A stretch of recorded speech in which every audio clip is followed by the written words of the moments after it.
Sound off with me, folks, on another 60-win season for the Boston Celtics. They have the most 60-win seasons in the history of the NBA, and this one extended their lead over the second-place Los Angeles Lakers to 4. Now the Celtics have 15 60-win seasons in their history, and the Los Angeles Lakers, they're stuck at 11. So just another example of how the Boston Celtics, not the Lakers, are the most storied franchise in the history of this league.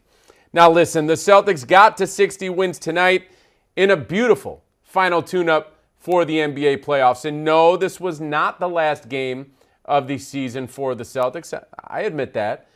But I do believe that this was the last game of the season for most, if not all, of the rotational players for the Celtics. The Celtics played everyone tonight, with the exception of Jaylen Brown, who's out resting that knee, making sure that he's going to be good for the playoffs. Everyone else played, and they played pretty decent minutes. I mean, Jason Tatum, 32 minutes. Al Horford, almost 28 minutes. Kristaps Porzingis is the only guy who played fewer than 20 out of the main players. He played 18. We're going to have an update on him later. We got a question coming from the fans about that. Derrick White, over 34 minutes. Drew Holiday, 26 minutes. And then Payton Pritchard and Sam Hauser, each with about 22 off the bench. So everyone played pretty close to their main minutes. And Jason Tatum, usually around 36, 37, tonight 32. These guys played their main minutes. Joe Mazzulla wanted to use this game as their tune-up for what's to come starting next weekend in the NBA playoffs. And the Celtics aced that test with flying colors. Now, that being said, this thing didn't start out perfectly for the Boston Celtics. The first half was a little bit ugly. You know, we saw Jason Tatum and Derrick White come out of the locker room. They switched their outfits for the night. So Derrick White was wearing the armband with the one sleeve on his leg. Jason Tatum was wearing both sleeves on his leg, which is usually Derrick White's look. And that kind of maybe gave an idea that maybe the Celtics weren't taking this game exactly perfectly seriously as we normally see. And it kind of looked like that for the start of the game. They just weren't as locked in as we're all used to seeing. But by the end of the night, the team totally rebounded and wound up having one of its most impressive blowout wins of the season. They wind up winning by 36 points. They were up by only 1 at halftime. So do the math there. They added 35 points to their lead during the second half. Now let's go over some numbers of what happened during this game. The Celtics flipped the switch heading into the third quarter, and they outscored Charlotte 76-31 over the final two quarters. 76-41 over the final two quarters. As I said, that's a 35-point advantage. It all came down to catching the rhythm, and they wound up locking up the Hornets at the other end of the court. So two-way game from the Celtics, especially during the second half. Think of these numbers. In the first half, Boston shoots 40% from the field. 37% from distance, not too bad. But the second half, ridiculous. 63% from the field and 54% from long distance. You're not beating the Boston Celtics if they're shooting anywhere close to those numbers. I don't care who you are. You could be the Thunder. You could be the 96 Bulls. You are not beating the Boston Celtics if they are shooting like that for an entire half. And that's exactly why the Celtics blew this game open. And by the way, they did wind up locking up at the other half of the court. Charlotte only shoots 39% from the field during the game. So great defense from the Celtics across the board. And, you know, let's give full context to this. Charlotte didn't have all of its players either. We didn't have LaMelo out there. Some of it, Bridges was not out there tonight. So the Celtics weren't exactly playing Charlotte's A team, but still, the defense locked in, got it done. That's consecutive games that they've done that at the defensive end. Got to love what you saw from some of the main players. Al Horford finishes his season, most likely. I don't think he's going to play on Sunday, but we'll see. He finishes the season with a strong double-double of 13 points and 11 boards in only 27 minutes of action. Payton Pritchard and Sam Hauser, red hot off the bench for Boston. Payton Pritchard was almost perfect shooting tonight. 9 of 11 from the field for 22 points off the bench. Sam Hauser was right on his heels, finishes with 20 points and shot 7 for 12 from the field. So both of those guys were locked and loaded draining shots from all over the court, mostly for Hauser from long distance, but Pritchard was getting it done inside the arc as well. Those two guys buoyed the bench for Boston that wound up scoring 69 points in this game. I'm going to repeat that. Boston's bench alone scored 69 points in this game, and as I said, led by Payton Pritchard's 22 and Sam Hauser's 20. So great performance from the bench. Everyone who checked into the game scored, with the exception of Jordan Walsh, who was only in for a couple minutes, so not a big deal there. But every other player who checked into the game wound up scoring a basket. So balance across the board, and the Celtics offense was certainly rolling during that second half. Let's dive into some comments. We've only got a couple tonight, okay? We're going to take it easy on a Friday night, let you guys get out of here early, but thank you for these couple of people who sent in their comments. First up, we're going to have Timotheus, who wants an injury update on Kristaps Porzingis, and I'm going to give it to you. Next up is the final comment of the night from Carlos Antunes. I hope I'm pronouncing that correctly. Sorry if I'm not. That comment from Carlos is about how he liked what he saw from the combination of Torrey Craig and Neemias Queta during that second half. So let's dive in. First one up, Timotheus, what do you got? All right, Timotheus, you are up. Here's the comment or the question. I asked, what are you thinking after this game? And this was Timotheus' answer. Is Porzingis okay? That's what I'm thinking. I think a lot of people were thinking that. Everyone was waiting for an update after the game. I'm going to tell you right now, you can calm down. You can sit back and relax for the rest of the weekend. Kristaps Porzingis is, to quote Joe Mazzulla, perfectly fine.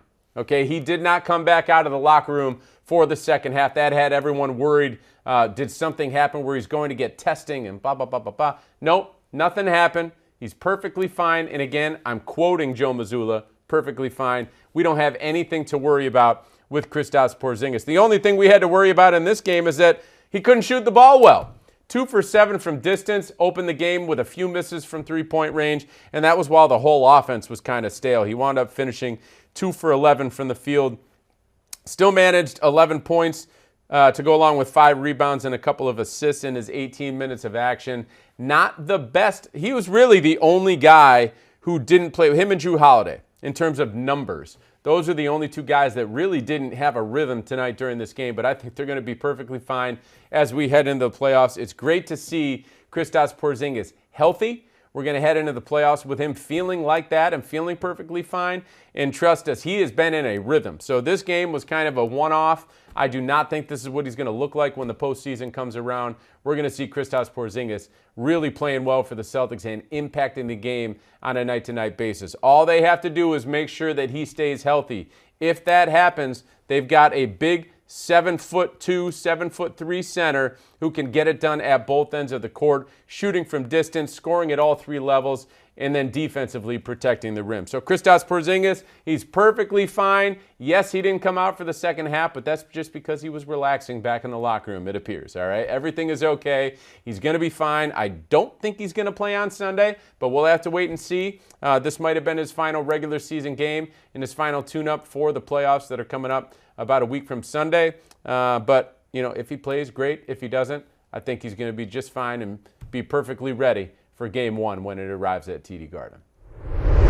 All right, next up, our final comment of the night. This one is coming from Carlos Antunes.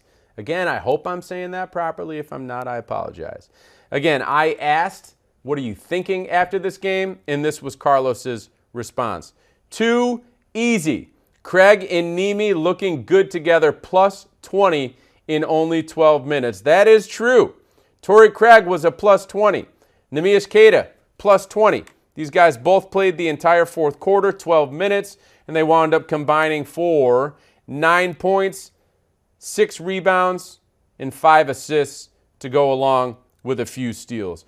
The thing that I love about these guys, and in particular, I'm going to go one by one here, but the thing that I love about both of them is they bring energy to the game. Torrey Craig, I said this on the show on Wednesday on Celtics Weekly. Torrey Craig, number 12, reminds me of the number 12 the Celtics had last season, and that was O'Shea Brissett. And listen, these are not guys who are going to be in the top 7 or 8 in the rotation, not going to play every night. But if the Celtics get in a pinch and they need someone to come in and provide energy and change a game with energy. Payton Pritchard has done this the past couple of seasons. Torrey Craig is that type of guy. He plays so hard. He crashes the glass. He defends and doesn't care about what happens to his body. And by the way, he can shoot the three. Tonight, he rose up for a big dunk in the paint. I just love what I'm seeing from him when he checks in for the Celtics. It's like he doesn't care about anything other than playing hard and providing the team with energy and playing with a high IQ, which is a requirement to be on the court for the Boston Celtics. I love what I'm seeing out of him tonight. Finishes with 2 points, 5 rebounds, 4 assists, 3 steals, all in only 12 minutes. Pretty impressive performance from him. Yes, he missed his only 3-point shot. Who cares? If you bring all those other things to the court, that's all you would even want from him if he were to check in for a playoff game while being surrounded by the rest of the great players on the Celtics. So love what I'm seeing out of Torrey Craig. Moving over to Neemias Queta, he's had a really good season in general. There have been moments where maybe he's been a step slow on defense or doesn't really know exactly where to be on the court, but that's okay. You don't have to be perfect, as I said, especially when you're surrounded by some of the best players in the world. Tonight, Neemias Queta checks in 7 points, doesn't miss a shot, 3 of 3. Had a nice little driving hook shot in the paint when he got stuck with the ball out on the elbow. Nice little drive, spin move, great footwork. And that's one of the things that stands out to me with him. Have you ever seen a 7-footer who was barely in the league before he joined a team and has such great footwork and athleticism and lateral agility? Like, he really brings that to the table. He's able to stay in front of a lot of the wings and guards that he winds up switched onto. He can protect the rim. He rebounds well. He's a good finisher around the basket. His hands have improved. Neemias Queta has really cemented himself as an NBA player this season, and I expect him to be an impact player for him next season, potentially being in the rotation very consistently. So you'll love to see this continuing for him, but both him and Craig play the entire fourth quarter. The Celtics wind up outscoring Charlotte by 20 points during those 12 minutes. A very impressive performance out of those two guys and really out of the entire bench in general. Baylor Shireman as well, plus 16 in only 9.5 minutes. He finished with 5 points, 3 rebounds, and 2 assists and a steal in that short amount of time. These boys are ready, okay? And I think we're going to see a lot of them when it comes Sunday afternoon. We're going to see a bunch of those stay ready group guys, and hopefully those guys can give the Celtics one more victory before they head into the playoffs. And let me remind you, if they do win that game, they will have 61 wins on the season. Let's compare that a little bit to last year's historic performance from the Celtics. Last year was 64 wins. This year, if they win on Sunday, they can win 61. That's a 3-win difference, all while not having your starting lineup for most of the season. The starters have played together, I believe it's 24 or 25 times. And the Celtics are going to possibly finish the season with only 3 fewer wins than last season. Pretty darn impressive. I think the Celtics are feeling very confident about themselves in that locker room, and tonight certainly helps that cause. I feel like they feel that they might actually be better than they were last year, and that's a scary thought. Yes, the rest of the league is better as well, but I believe that they think that they are better than they were last year heading into the postseason. So as I said, one final game before the real stuff starts. That final game comes on Sunday at 1 o'clock against this very same team, the Charlotte Hornets. Those guys are missing some of their key players, so who knows what happens on Sunday.